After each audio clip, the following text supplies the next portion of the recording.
Good morning, good afternoon, and good night. Welcome one and all here to the SB Nation NFL show, and welcome specifically to Monday Football Monday. A reminder before we keep going that this show is brought to you by our friends at DraftKings. DraftKings Sportsbook is an official sports betting partner of the NFL.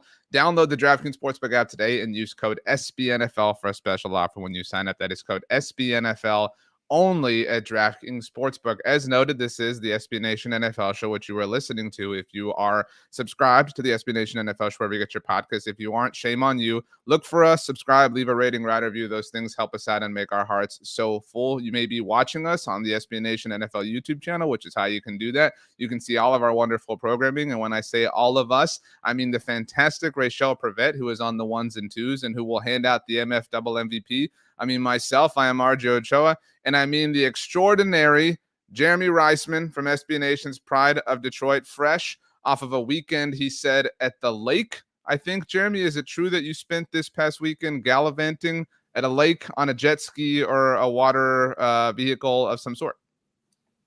Absolutely not, but I wish I was. That is a common Michigan thing to do, but I have yet to kind of break my my summer beach party I don't know, first time, What's your favorite lake? Because that's the thing, right? Like the Great Lakes. Like, what's your favorite one? Yeah, I think I'm gonna go with the Plain Michigan. I can't say I've spent a lot Homer. of time in northern Michigan, so if you're talking like Lake Superior, I don't have a ton of experience there.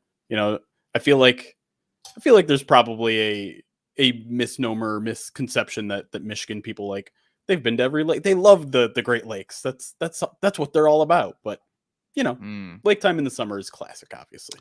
That's true. Well, hopefully at some point you get to dip your toes in the water. And I don't know, have a hot dog. Are you a hot dog person? Hot dogs stink. I don't. They're not very good. If you're giving me a hamburger hot dog option, there's no real choice there. Right. I also didn't give you much of a choice on what we're going to do today. It's a very unique subject, which we're about to get to. But before we do, I saw something on Reddit, and I wanted to get your take, and we'll get Rachel's at the very end, obviously, when she hands out the hardware. And that is, if you had to give somebody one app and recommend, like, you have to have this app on your phone, what would it be? Because there were all sorts of recommendations of apps I'd never even heard of, and it was a really kind of helpful thing. So what would that app be? Like, and something that would, like, help your life.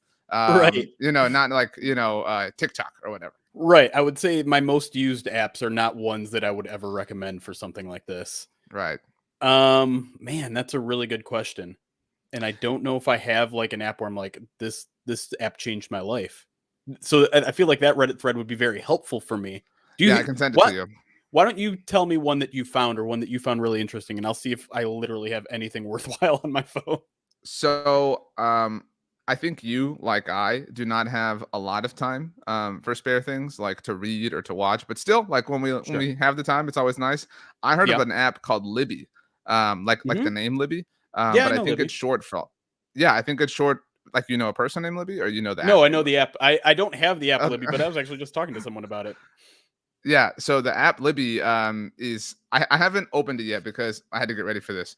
But I think that it sort of organizes the digital versions of libraries across the world. Like I really don't know. And so it allows you access. I don't know if you have to get like a Libby library card, but apparently, according to reviews, and I looked at the reviews on the app, it's completely and totally free, and you can check out digital versions of books and comics or whatever the case may be. Obviously, you're restricted to what they have in different selections, but I do think you have access to multiple libraries, like not just your local one or whatever the case may be. So that's kind of cool, a cool little resource of sorts if you're a reader. Yeah, and if I'm not mistaken, they also have audiobooks, which is something I've been very hesitant towards getting into. But everyone tells me it's a life changer. And so as someone who does struggle to like sit down for 2 hours and read a book, I think I'm going to make that switch. And maybe if you can read a book in 2 hours, that's an incredible. Well, no, I just mean cut down. No, I can't do that. But yeah, shout out Libby. If you want to be a sponsor of the show, reach out. That's right. We'll start being personal recommendations. Well, I bought you time. Did you come up with an app? And Rachel, you are going to have to give us one at the end. So, you have a lot more time than we do. But what is your app suggestion, Jeremy? It can be, it doesn't have to be, I guess I'll open the parameters for it. It doesn't have to be like a phone app. It can be like maybe on like a gaming device or like a a streaming You know device what? or something like that. I'm gonna get a little serious on you, RJ here. Okay. Ginger, which is a mental health app that we actually get. Yeah. Shout out SB Nation, shout out Vox Media gives us free access to. It's not only a place where you can find a therapist, but it's someone where you can match up with a coach, which is just basically someone you text every week or every couple of weeks and just like say, hey, these are where my goals are. This is where it's like an accountability buddy. And so that's one I use and enjoy, and I think is a very modern approach to mental health. That is a very, very awesome suggestion. You're right. Thank you, obviously, to our jobs that provide that resource for us, and a very, very cool app. And you're right, like modernization of these things is just like those are the times. Like I was planning a vacation with my family, and like I did everything on my phone. It was just kind of like, this is kind of weird. You know what I mean? Like everything would like, but that's the world that we're living in. So, awesome suggestion. Last thing along these lines, it's a serious thing, but there was a suggestion, and I'll send you and Rachel the Reddit thread. Of it was like a bird that like the way they described the app, it's like a little bird that you like check in with and like tell it tasks you completed. So, but like they're even like incredibly mundane tasks. Like I had a glass of water. You know what I mean? So it's like, but like as you accomplish, like it's almost like a to-do list. And so like as you accomplish the to-do list, the bird is fed.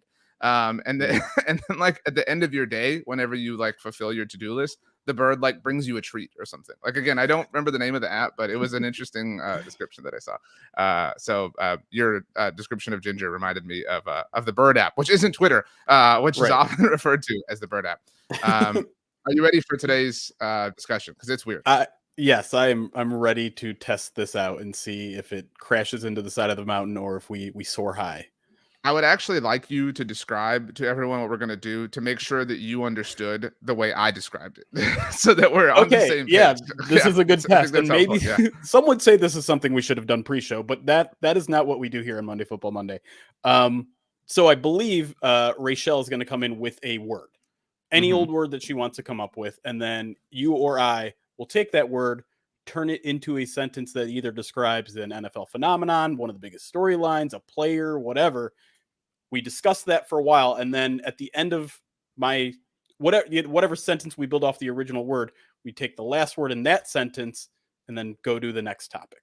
Right. So we're connecting all of the sentences with the beginning and end words. I'm sure there's like a alliterative word for what we're gonna do here, like literal or literary, like ladders or something, but I couldn't think of that. Or like a train, maybe is the better way to put it. Chain. A literal chain, a literary train, or chain. Goodness gracious, not a great literal or literary episode. But anyway, yes, that's exactly what I was envisioning. So let's go ahead and start. Rachel, could you come in and tell us the launching point word and who you want to take the sentence to start the chain that we are building, please? Awesome. Morning. Happy Monday. My word is drama. So I'm gonna go with drama, and I'm gonna have Jeremy start it. Okay. That's a hard word to start a sentence with, just to be, No, you just said a word. I know, but like it has to be the first word of his sentence. And so you have to kind of like something like that. Oh, it's horrible. That's way too easy. But I like drama. But again, like he has to start a sentence with the word drama, and whatever the last word of his sentence is has to be the first word of my sentence. Yes. So okay. Okay. I have a backup word if that one doesn't work. No, I'm ready to go. And I like the challenge. Okay. All right. Drama has been the story of this offseason when it comes to NFL quarterbacks. So I'm giving you kind of a layup here. That's it? That's your sentence? That's my sentence. Okay. Drama has been the storyline of the season when it comes to NFL quarterbacks. So my word when we get there will be quarterbacks. Yes. Has it? I mean, I feel like that's a little bit of an overblown thing. Like what the Aaron Rodgers thing wasn't really, it was annoying, but was it dramatic? I mean, but Lamar too, right? But even that was like a tiny bit dramatic, but it got resolved really quickly. You know, like what? Lamar's dragged on for 2 years, RJ. This offseason, though, that's what you said. Like, and so like as soon as everybody was like, what's the thing? Like you deal with this all the time too. Like whenever there's a Lion who needs a new contract, people are like, just take the current one and like up it by 5%, whatever. Yeah. And as soon as the first domino fell at the quarterback position this offseason with Jalen Hurts, boom, right away it was done. You know what I mean? Like that's all it took. I mean, so like it was a teeny bit dramatic, I think, around the draft, but like it got done. You know what I mean? Like, Of course, did it you ever always expect anything else? It always well, I mean, there was a lot of times this offseason where I think we both kind of flip-flopped. Like there was the whole NFL owners meeting thing when Lamar drops the like we That's cut right. off negotiations or whatever. I don't even remember what When it was. John Harbaugh was speaking too. He That was was right drama. before Good he was point. about to speak, right? Mm-hmm. That whole thing dropped, and then it looked like okay, like he threw that out public. Maybe they are splitting for good. And then I mean there's other stuff too, like there's Derek Carr. Not that was a long drawn out process, but it was another.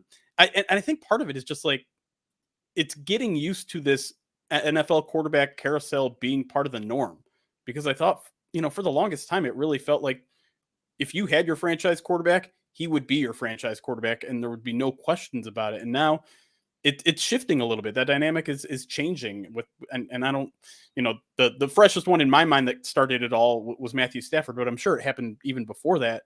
But it just feels like the new normal. And, as a fan of a team with kind of a quarterback that a lot of people call in purgatory, right? You're not sure if he's your NFL franchise quarterback in Jared Goff, or if you need to upgrade.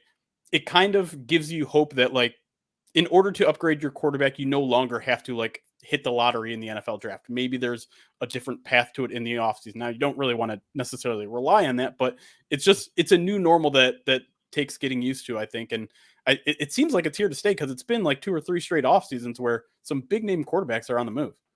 Even the Derek Carr thing like fits that example. Like if you're the Saints, they've been stuck, right. And I wouldn't even say they've been like, this is a weird way to put it, but like, who would you have rather been for the last 3 years, or how long has Drew Brees been retired now? 2 years. Who would you have rather been a fan of, the Cardinals or the Saints? Like, isn't it kind of close? You know what I mean? Like, it's not like, it's not ridiculous. And like, you could say the Cardinals had like a quote unquote franchise quarterback in Kyler Murray. Meanwhile, the Saints have just been like piddling around with Jameis Winston and Taysom Hill, if you want to call it that. And now, obviously, like, have landed Derek Carr, who I think is underrated in if you're banging on the literal definition of that. And so, yeah, you're right. Like, you don't have to just suck for, you know what I mean? Like, right. Everyone's like, well, the Cardinals are tanking. Like, you don't have to tank. You know what I mean? Like, you don't have to like tank to be, in a position to reload. The Lions are an example of that. Even like, the whole Dan Campbell era. And now they're like, oh, everybody loves the Lions. It's super annoying. But I still like drama to me. Like last year, maybe I'm confusing or associating drama with surprise.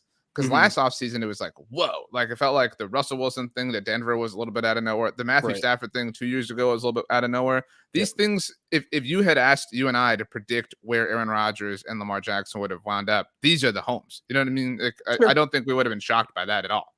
Yeah, but I mean, it's what the NFL offseason is all about. It's because it's the dominating sport of all news cycles, that no matter what time of year, every little thing that happens, every little Aaron Rodgers appearance on Pat McAfee, every little tweet that Lamar Jackson tweets out or likes or whatever becomes a storyline for an entire week. And because in general, it's a slow moving process, right? The minute the Ravens lose that wild card game, the narrative is on for the next 4 months. And so every single thing, every single development is a shifting of the narrative. It's a new talking point. And so, you're probably right that in the end, everything played out in the way that most people would have expected at the beginning of these dramas. But at the same time, there were twists and turns, I think, along the way. It was like, is Aaron Rodgers going to stay? What darkness retreat? Like all these weird storylines along the way that just make the NFL offseason what it is.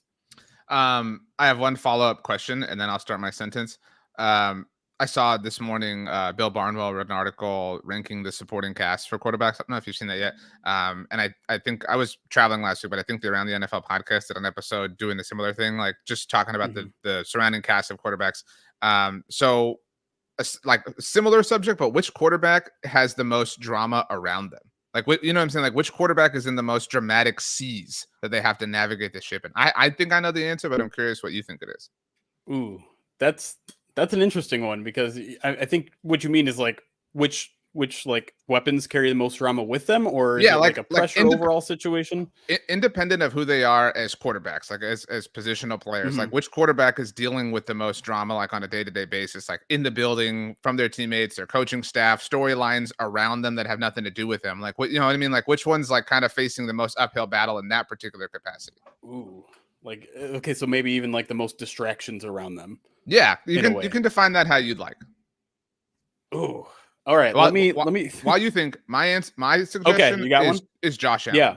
Like the Stephon Diggs Okay. thing recently was super or Sure. whatever, but I still think Yep. I look, it's not a secret that I've been pretty hard on the Bills. Like similar to my hatred for the Colts last year, I do think that there's like I'm ahead of the curve here, but I think the curve will catch up. I think we're gonna get to like October, November, like maybe the Bills even I could see them being like 5-6, or maybe that's a little bit too far, but like maybe like 3-4, and people kind of starting to wonder like what's gonna happen? Why is this going on? You're supposed to be a Super Bowl contender, whatever, this and that. And I think people will finally kind of start to see what RJ and Pete have been talking about that Jeremy hasn't wanted to see. Whatever. So Josh Allen has a lot of responsibility there, but he's got the Stephon Diggs thing. I know they just had the extensions for the brain trust or the organization, but still, like, there's a lot happening in Buffalo. Like you're at the first part of this window as a Lions fan where it's like, okay, our window of opportunity is beginning, but like the Bills are very, very close to that closing on them. And I don't know what that's like. I mean, that has to be a really dramatic thing in and of itself.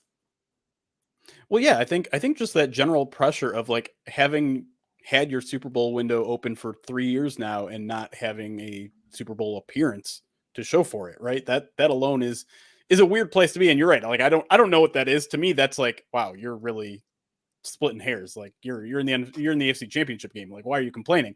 But at the same time, like, yeah, like as you get better as a franchise, as you get healthier as a franchise, the goalposts move. And sometimes I urge patience with teams like that. And like, if you live a life like the Pittsburgh Steelers or Baltimore Ravens, like that's not a bad life to live as an NFL football fan. You're constantly making the playoffs. You're constantly with a winning record. And I am a true believer that if you get into the dance, like anything can happen. You can get on a hot streak and make the playoffs and make the Super Bowl and win a Super Bowl. But some people aren't that patient. And I think with the Bills, like I still think the long-term health of that team is good. And I don't think necessarily their Super Bowl window is necessarily closing, but at the same time, like, yeah, Josh Allen has another level that he can take it to.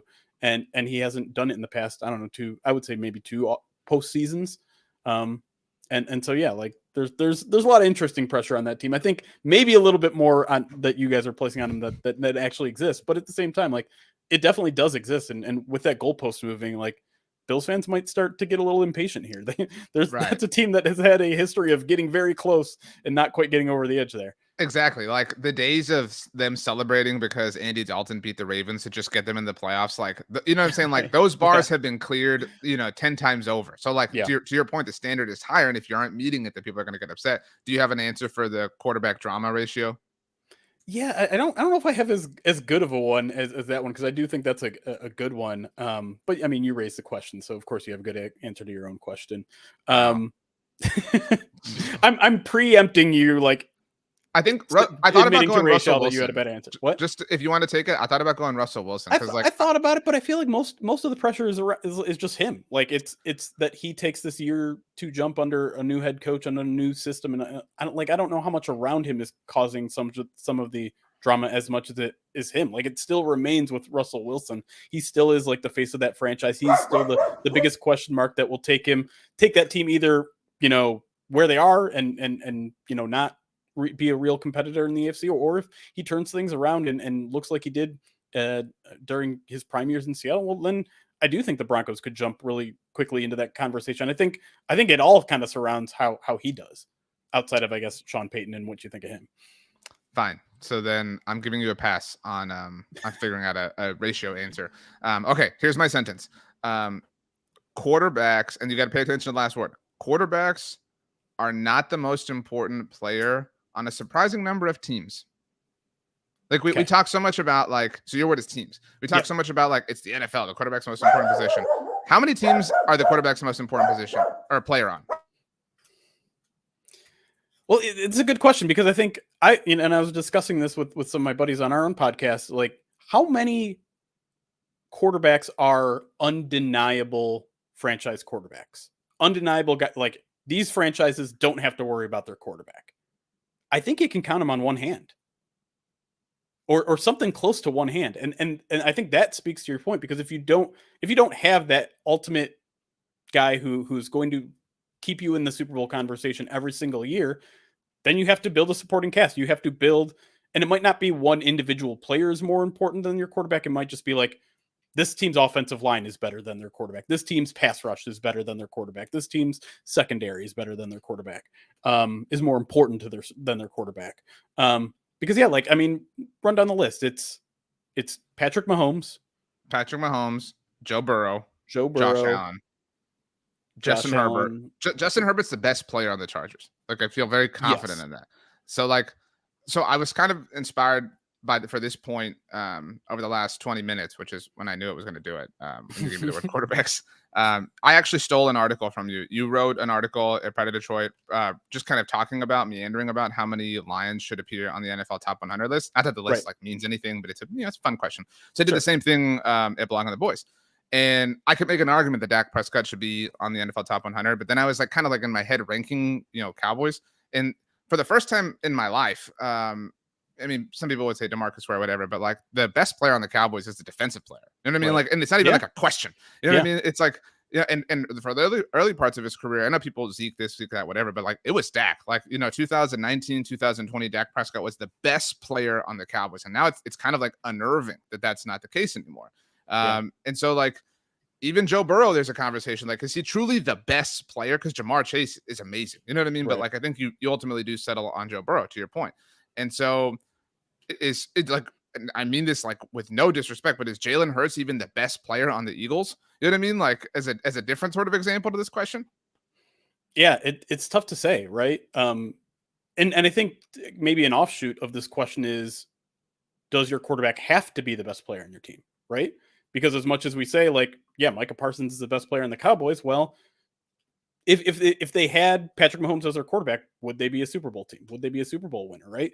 And so it's a tough question, right? Because you look at the recent winners of Super Bowls, and most of them have a franchise quarterback or something that resembles a franchise quarterback. And except the Rams, who had a fraud at quarterback, right? All right, chill, relax. But yeah, I mean, Matthew Stafford's an interesting example, right? Though, because he is kind of on that verge of like, are you sure he's? I mean, he spent a dozen years in Detroit, and we ask this question every year: like, is he the guy that can get you to a Super Bowl and win a Super Bowl, or is he a guy that you have to have an absolutely stacked team on both sides of the ball, which admittedly the Rams were, to at least get him that far? Now, I don't want to take anything away from Matthew Stafford. He had a couple big plays in the Super Bowl, in the playoffs that got him to where they were, but it goes back to the question: like, was he the most important player on that team? I think that's even a fair question to ask. Obviously, he got them over the hump that Jared Goff couldn't, but they had a phenomenal defense. They had Aaron Donald. They had Jalen Ramsey. They have Cooper Kupp. Like all these guys who were also extremely important. I mean, Matthew Stafford didn't even win Super Bowl MVP that year. So it is kind of an interesting thing to think about. And one I personally go back and forth on, because the franchise quarterback, like the franchise quarterback, the undeniable franchise quarterback, is so rare in the NFL. It's such an elite top 4 or 5 guys that how do you win a Super Bowl without that? Can you win a Super Bowl without that? And I think the answer is probably yes. It's just a lot harder. So then, to springboard the final part of this question, or the final part of the statement, how many quarterbacks are the most important player on their team? Like if you had to give me a number. Most important, not best, because that does kind of change the definition. So how many quarterbacks are the most important? I would say that Dak Prescott is maybe he's still the most important, but like, like that's that's the line to me. You know what I mean? Like Micah Parsons is that special that he can kind of be a quarterback level influence on defense. And that's like you have to be like Aaron Donald or Micah Parsons to be able to do that. So, but like Mahomes, Burrow, Allen, Herbert, I think that they are definitely 4. Yeah, I think if you're talking the most important instead of rather the best, I still think it's probably over the half of the league, because this is still an offensive league. And if it's still an offensive league, if your identity isn't a strong defense, which I would say probably only a handful of teams are like, we're a big defense, that's how we're going to win football games, then your quarterback's going to be your most important position, unless you have a workhorse running back or something like that. And those are even more rare than I think franchise quarterbacks. Like we're in an era where everyone has running back by committee. So like, unless you have a Derrick Henry of the world, which I mean, Tennessee might not even have in a couple months. Or Jahmyr Gibbs. Jahmyr Gibbs, exactly. Perfect to them. It feels like a quarterback is still going to be your most important player, even if they aren't your best, or maybe even not even your most influential player. It's still your most important player. Okay. What is your sentence then, beginning with the word teams? Teams this year are going to find out that the Lions are. No, I'm just kidding. This is tricky. This is like an improv game, and I'm horrible at improv. But let's go with teams would be better served. Oh, so you're abandoning the this year are going to find out. Yeah, no, I'm abandoning that. I'm abandoning it completely. Teams this year would be better served to put less resources into special teams. My explanation. Oh, I just did teams again. Well, you're gonna. I started and ended with teams, so good luck with that. Or you could do special teams. How about that? Okay, so my dog was barking, which is why I was on mute. So I didn't fully hear the sentence. Okay. My sentence was teams would be better served this year to spend less resources on special teams.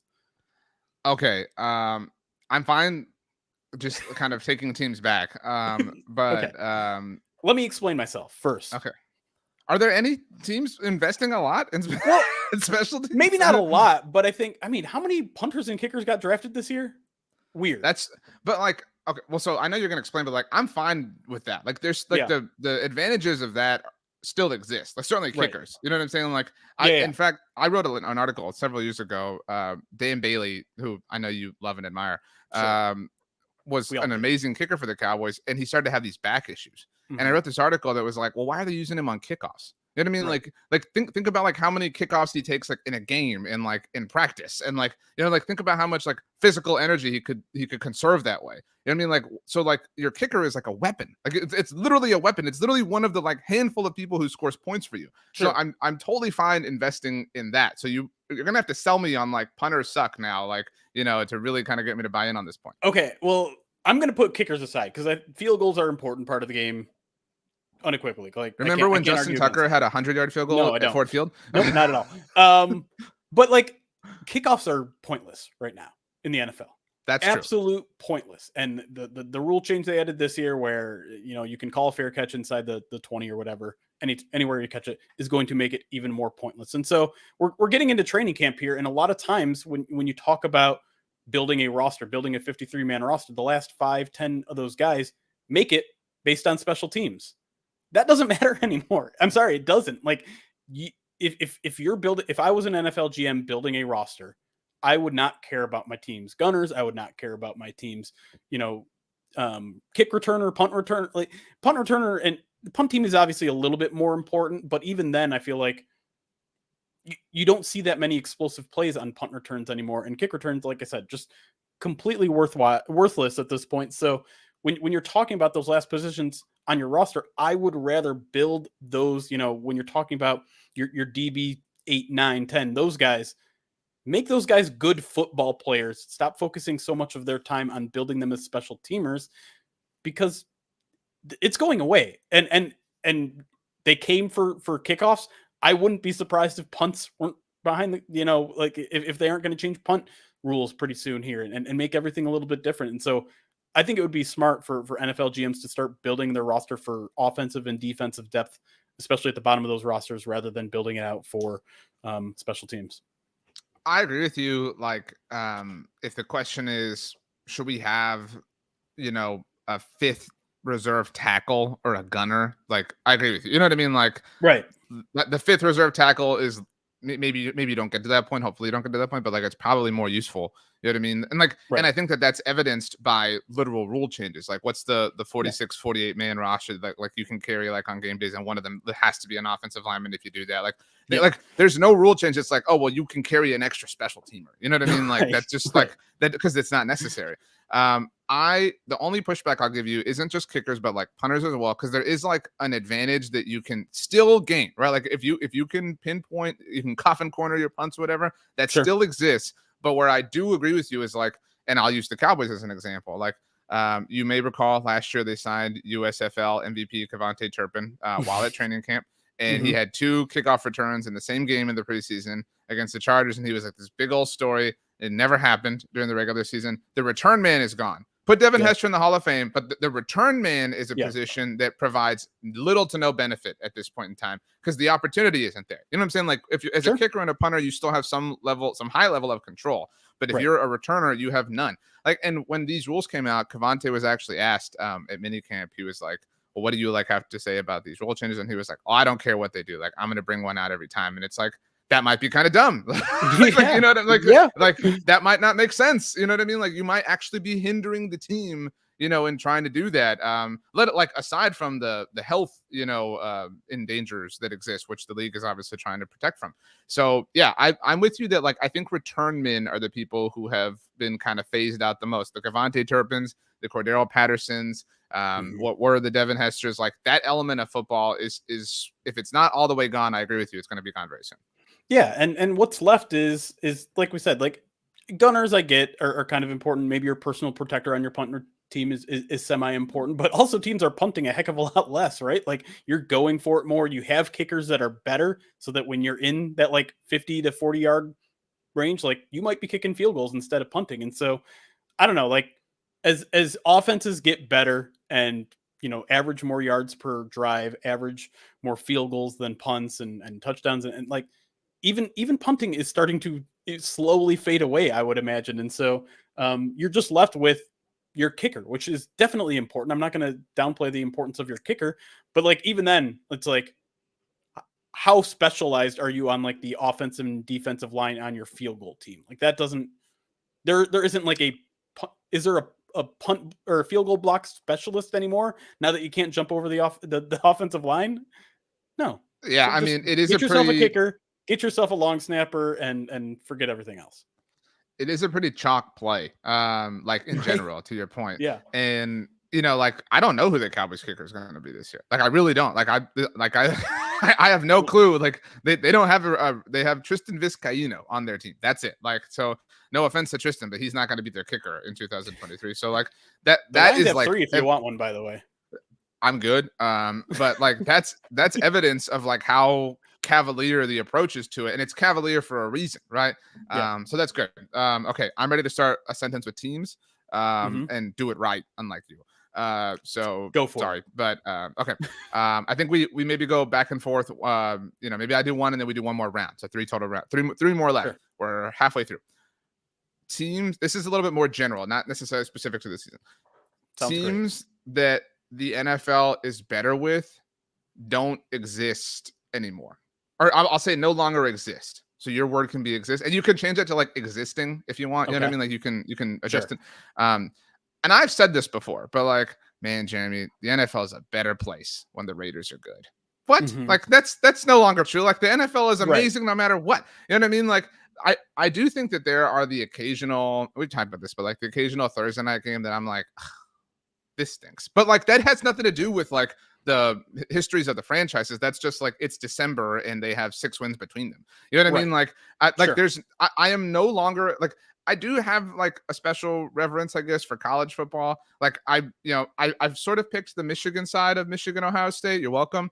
So done. like, I will enjoy that no matter what. Like, no matter who's playing, no matter how good they are, whatever the case may be. Like, I still have some level of interest in that just because of the uniforms. If you want to boil it down to that, that doesn't exist in the NFL. Like, the NFL has evolved so much that like they're actually past it. They no longer need to like rely on history anymore. And if you don't believe me as proof positive of that, look at the fact I've referenced the Cowboys many times that they haven't been to a title game in almost 30 years, and they're the most popular team in the NFL. You know what I mean? Like, you don't have to have this like history of excellence to be like front and center stage anymore. I mean, the freaking Lions have 5 national games this year. Like, Right. you don't have to be like a blue blood or a Tiffany franchise anymore.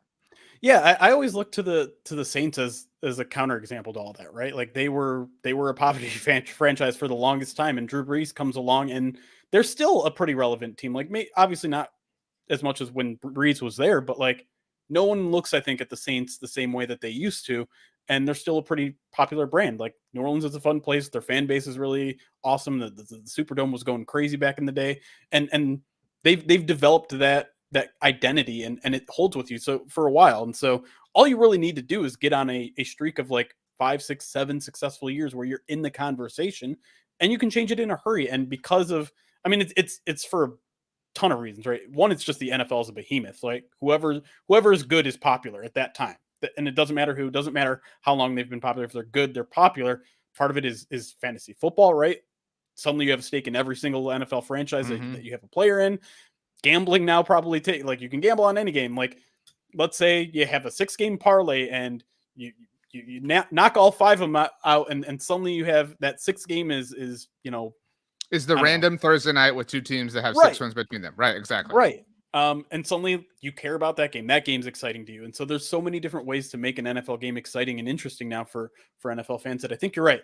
The one pushback I will have, and the thing that I think the NFL has been missing for a while, is a really good rivalry, is a really good like Manning versus Brady type of thing. And I think we've been trying to manufacture it for a while with anyone who can compare to Mahomes. We've talked about on here. Like I think we really wanted Mahomes Allen to be that. And now is it going to be, Mahomes Burrow? Maybe, but like, it doesn't feel like it's nothing has yet matched. I think that Manning Brady thing that we had going on for so long. And maybe it's just because it's in the infancy, right? Joe Burrow is just coming along. Maybe in 5 years we're at that same place, but I just miss a good heated rivalry that is standed the test of time that Colts Patriots rivalry had for so many years. I agree with you. I think it has to, if you want it to be like really, really authentic, it has to extend a little bit beyond just the quarterbacks. Like the head coaches were a bit of a factor with the Colts Patriots thing, the kind of like dichotomy between Belichick and Dungy, it was part of it, but we're kind of getting there. Like the the Chiefs and Bengals genuinely seem to like not like each other, like at least in a football way, which is cool. Like, you know what I mean? Like I don't have any skin in that game and I'm a fan of it. Like, was it Jamar Chase that said Burrow who? Or I'm sorry, Pat. Probably who, not Burrow. Pat who a few weeks ago, and then Mahomes had the tweet when they got. Do you know what I'm talking about? Yeah, that was cool. Like, and that it still felt a little WWE like manufactured, but still like bring it back. Like I'm all for that. This in 2014. Which had an incredible wild card run of the playoffs, if you remember yourself. But in 2014, the Cowboys got blown out by the Mark Sanchez led Eagles on Thanksgiving, and it sucked. Like it was just terrible. I hated it. And then a few weeks later, they went to Philly on Sunday Night Football.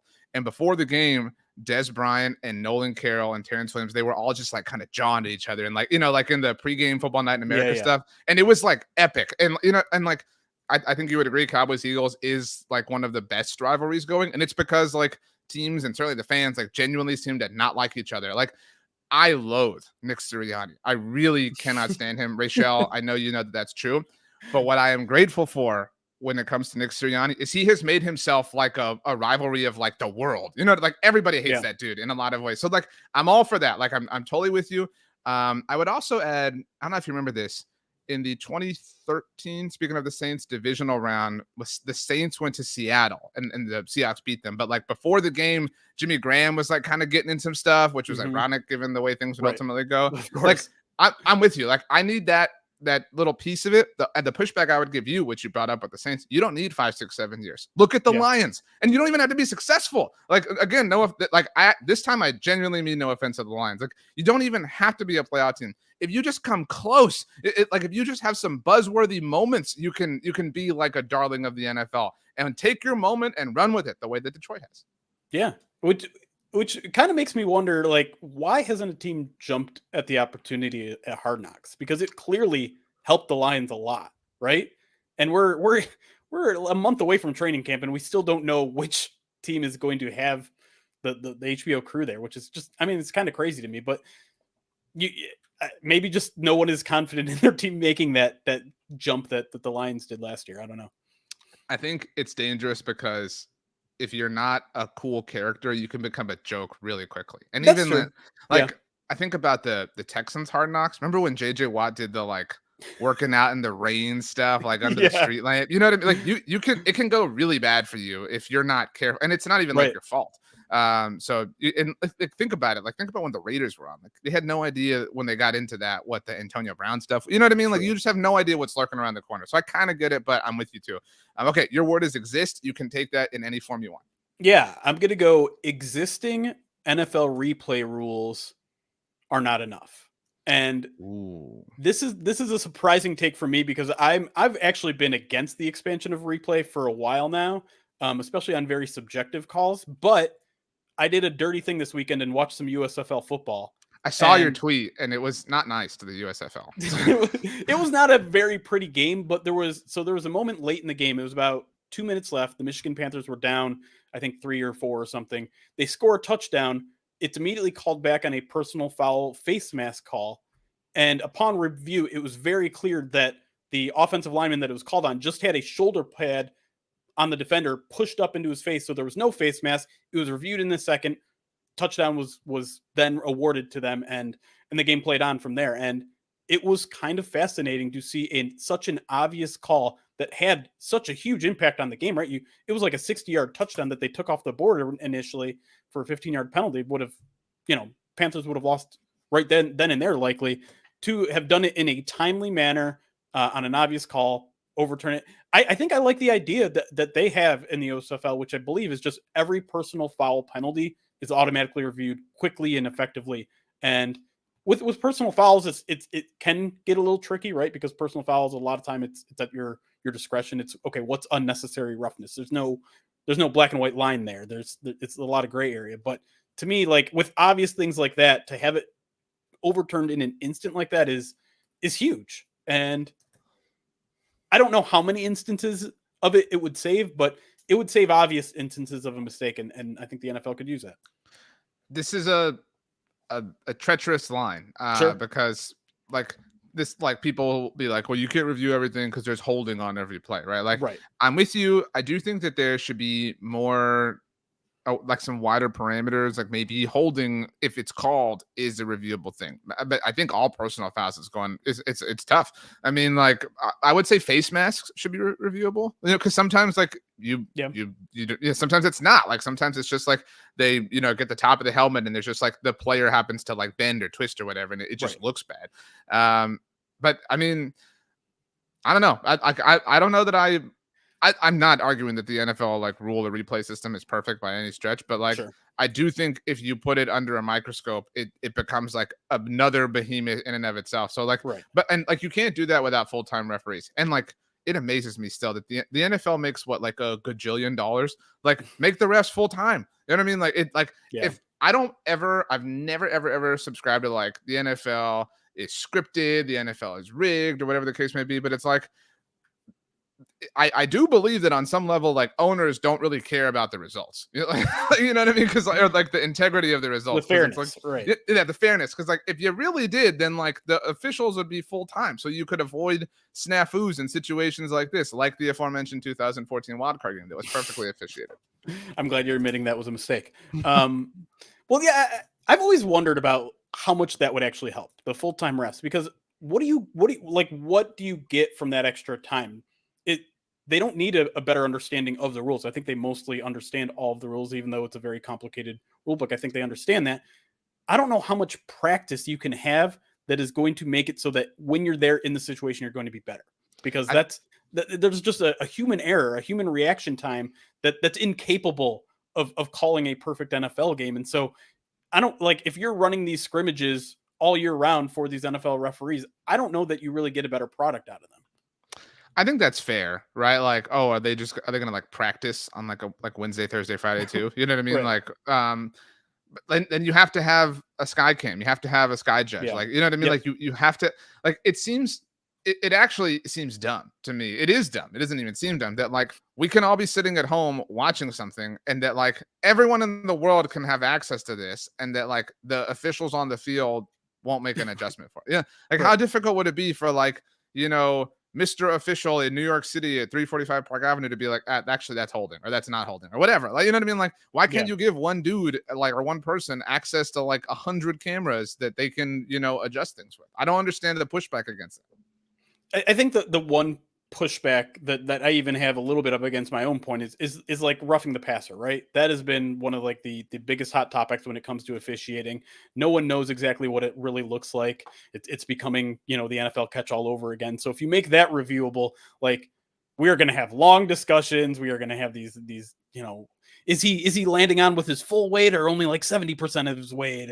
And did he touch him in the head or just graze him in the head? And like all these crazy discussions that are just going to get a little bit out of control. The more and more we dissect it, the more and more we ultimate slow-mo it, frame by frame, all that sort of stuff. It makes the game a little bit more complicated, a little bit more tougher to really understand what's happening at full speed.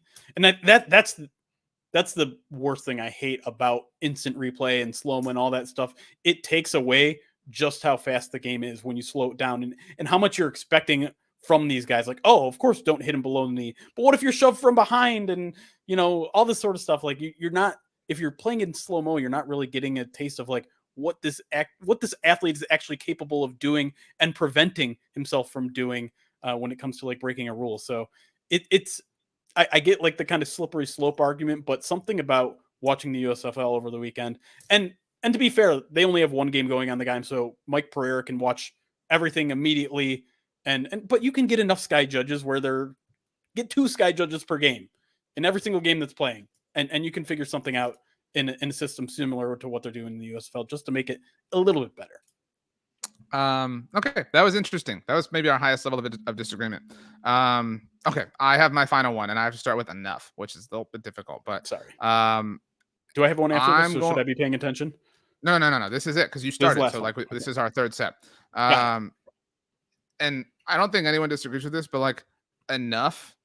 And I'm talking to like, I don't know if I'm talking to NFL owners or like NFL TV people or whatever, but like enough with trying to create the perfect primetime game, every single primetime slot, every single week. Enough. Sometimes games are wonderful. Sometimes games suck. Sometimes games stink on paper. Sometimes the games that stink on paper wind up being amazing. Sometimes the games that look amazing on paper wind up stinking. You know what I mean? Like enough with trying to like catch lightning in a bottle all the time. We had that problem when it came to Thursday Night Football flex scheduling. I think even general flex scheduling is silly. And I think, like you cannot, you have it all. Like, like when is it enough? You literally have everyone, like literally every person watches you, like in your prime. You can, as evidence, you can put 2 bad teams in prime time and still benefit, still reap the same rewards. But like, it is so exhausting how, and I don't blame like production people or like TV people for trying to like hype up their game or whatever the case may be. But it's like, you don't have to like tell us it's raining when you're peeing on us. Like sometimes the game sucks. Like let's just lean into it. You know what I mean? Like we don't have to like pretend like it's the highest stakes of all time when it's week 6 Thursday Night Football. You know what I'm saying? Yeah. Well, I think part of the problem, I don't want to bring it all back to Al Michaels, but it was like Al Michaels on Thursday Night Football last year, admitting that the games suck while they're being played. Right? Amazon's got to hate that look, right? Amazon, a new investor by NFL stands, a new investor in the game, a new broadcasting partner. Their first year went bad, right? I mean, and I think your overall point is bad is very much in quotation marks. Bad is very much the NBA or MLB or right. NHL would sell everything for your version of that NFL. Right, exactly. That's what I'm trying to say. But at the same time, like, I mean, like you said, like they're all chasing a dragon that they're never going to chase because you're always going to want more. You're always going to move the goalposts again. Like this rating isn't high enough. This rating isn't high enough. This game isn't good enough. Relax. You guys are on top. There's really no close competition at this point. And yeah, this whole like optimization of the NFL schedule is silly. You just don't know what a matchup is going to look like in week 10 now because injuries are going to happen too, right?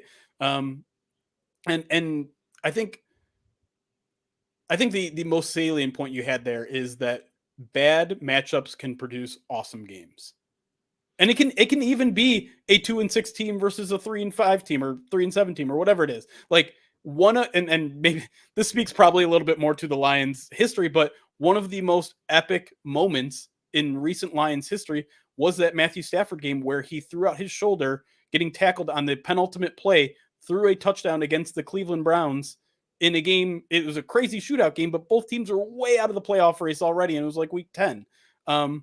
It's the nature of the sport of football is that most games are going to be close, which means most games are going to have interesting endings. So just relax. You're probably going to have a pretty interesting football game, even if it isn't a team where you can, for the entire week lead up say, oh, it's Mahomes or it's Burrow. Like, it's okay. It doesn't have to be. Football's great. Yeah, that Matthew Stafford moment, like all of Matthew Stafford things, wildly overrated. Just so we're clear about everything. But yeah, I remember that vividly. That was awesome. Was that? I think those were the Brady Quinn Browns. Yeah. Still, yep. Yes. So that's a bit of a throwback. Yeah, like we don't need the micro management of all this. Like it's and again, not every game is the Super Bowl. And you know what? If every game were the Super Bowl, then the Super Bowl would not be the Super Bowl. You know what I'm saying? Like it's just it's exhausting. And like back to the point of, and maybe you and I are the minority. Like maybe we're the like minority of people who care about like fairness or whatever. But like, so let's see here. Who did the if the Minnesota Vikings had beaten the New York Giants in the wild card round of the playoffs, okay, they would have gone to face the San Francisco 49ers in the divisional round this past year. Yep. And that would have meant that the Cowboys, after they beat the Buccaneers, would have played the Eagles because they would have been the lowest remaining seed left. Or yes, I'm correct here. Sorry, it feels like forever ago at this point. And I bring this up because the Cowboys, I don't know if you remember this, they played their wild card game in Tampa on Monday night. They were the super wild card Monday night wild card game. Right. So they were on the road on a Monday night, and the NFL had already announced that the Eagles, that their divisional game in Philly would be on Saturday. It would be the Saturday night game. So there is a world, there is a permutation where the Cowboys would have played a road wildcard game on a Monday night and then had to travel and play on a Saturday night against the team who came off the bye. You know what I'm saying? Like, we're getting really far away from, like, fine, maybe you don't want to be like right down the middle of fairness, but like you're almost at one end of the spectrum on some of this stuff, and that's unfair to a lot of people involved.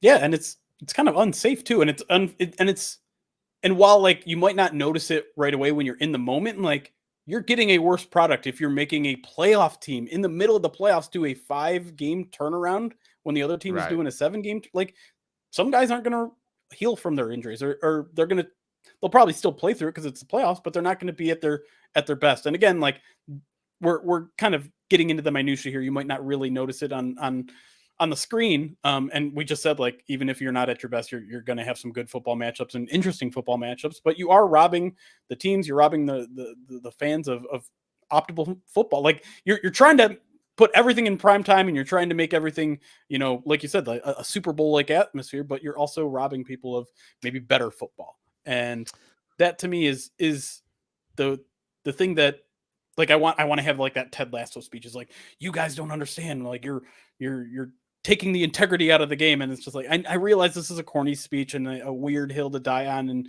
and probably a losing battle, because the NFL is never going to be like, you know what, we tried Thursday night football. Let's take one day off. Like, maybe we're on too many nights of the week. They're never going to say that, but yeah, football, like the game of football would certainly be better if Thursday night football was just gone, but it's never going to be.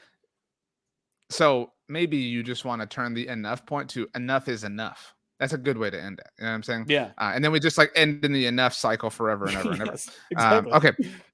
Rachel, could you please join us and offer us 3 things? 1, the app that we should all download to make our lives better.